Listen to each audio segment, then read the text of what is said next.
The tour should last around about an hour, and we start at the front and work our way through. So, is there anyone here that's visited the road? It's quite calm, peaceful, near that flowing water. The fountain itself, if I can park you a little bit, if you don't mind. The fall is actually represented in the pathways as well. So if you look at the garden, we're standing on 4 pathways. So the middle one here, that went to the main gate. There's one at the end for the end gate of heaven, or Jannah, or paradise, whatever you may want to call it. And these are actually described in the Quranic text. Does anybody know what the 4 rivers are? Any guesses? This Clark put the garden together. All of this was thought about and considered, mentioned previously in Quranic texts in the history of the elliptical bridge in the Kew Gardens in South Kensington. The bridge here over the river, the worshipper, and so ultimately they were the ones that won the contract. It was a closed invitation competition when we were designing the mosque, and a lot of architect firms came forward. Mark Barfield, of course, ultimately won the contract. Unfortunately, one of the architects, Mr. Mark himself, a Jewish gentleman, by the way, no link to Islam or designing mosques before, didn't live long enough to actually see the building through, but the legacy that he has left behind is absolutely phenomenal. And Mark Barfield at the firm, what they've done is they explored and researched the globe. They're bent, there's a huge steam oven, they're bent outwards and to the right and to the left, so really cleverly designed. Every element of design and construction in the mosque was thought to, literally within an inch of its life, probably a millimetre of its life. And it's so important, that attention to detail and everything that goes into creating what we do.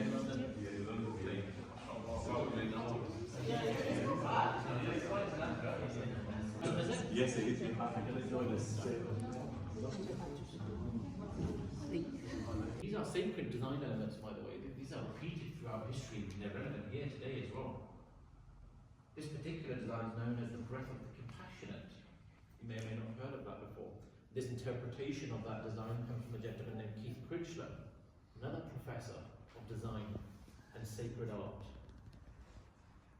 And if you look at, let's say, the white stone, the way the shapes interlock, think about what that kind of might mean or what it represents to you. I look for there, it will depend on, it will then, dictate what rate the heat flow air pump system is working at to either dissipate cool air in a cold day and retain the hot air. So it goes into a pump, it recycles the air and then pumps it back into the mosque. The grills inside the solar panel system as well, and there's grills inside the lower section of the main prayer hall. And then on a warm day, dissipates the warm air, recycles it and pumps it back in as cold air. So no artificial air conditioning. It's a natural system. That all this heat that we've had in the last few weeks, it's been an absolute pleasure to be in the mosque. It's a respite from the world. To sit, because it's just beautifully the right temperature. Which as a worshipper, you can imagine, right? A couple of other bits in this wall. No hidden sort of passageways or anything, by the way. But now I said it starts here. Anyone recognise the pattern below that? Because actually that is only up there in the midsection. Over there, in between where the window and the door is. You see the pattern? Anyone recognise that type of pattern? Seen it before somewhere? It's a Victorian design. Railways? Stations? Train stations? Have a look. And again, very subtly done. I can only talk for myself, but I can imagine it's probably the same. Until you pointed out that this exists, you don't necessarily notice it. And when we talk about that subtle attention to detail, the design elements that went in, about 256,000 individual bricks. These are brick tiles slowly engraving the picture of a ritual or washing ritual at home. And you can do that, wherever. But of course, there's a space provided here. And for the understanding, it forms part of the obligatory part of prayer, and it's just to be clean and purify yourself. That would include the washing of the hands, up to the elbows, the face, right into all your orifices, eyes, nose. It's like a spa. Right? A few of you said you kind of thought the same thing? Yeah, I thought that. I brought my son to the toilet. He said, Daddy, it's like we're in a hotel. And it's kind of like that, right? And that's by design, by the way. Think about how it's made you all feel. Number one challenge facing the average worshipper these days? How do I dry myself? You might, if you're lucky, have a dryer.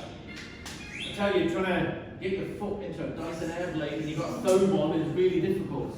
That's an actual real story. So they thought about that, and they've got foot dryers. Hand and feet dryers. Now, no, look, we're not reinventing the wheel.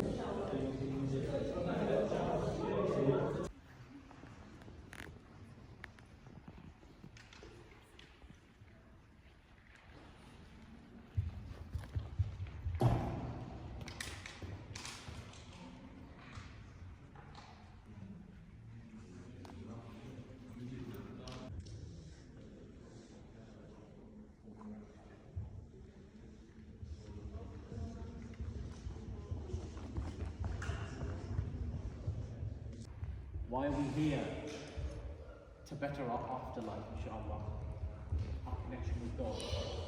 And that's any sacred place, any place of worship. It's the same story, right? You're there, you're connecting with your Lord, ultimately for the destiny and the hereafter. This is no different. Quite a neutral palette within the mosque. Probably you guys mentioned that quite like a Turkish mosque. Visited mosque here very similar design. Sermon or khutbah. We talked about the Friday prayer, the Jummah prayer, and on the Friday prayer you must pray that in congregation. By the way, you cannot. The only prayer that you cannot pray by yourself, you must pray within congregation or a mosque-like setting.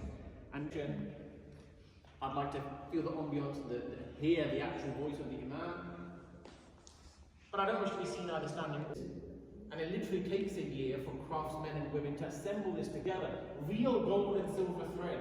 Guidance for all people is the verse that you're reading or looking at.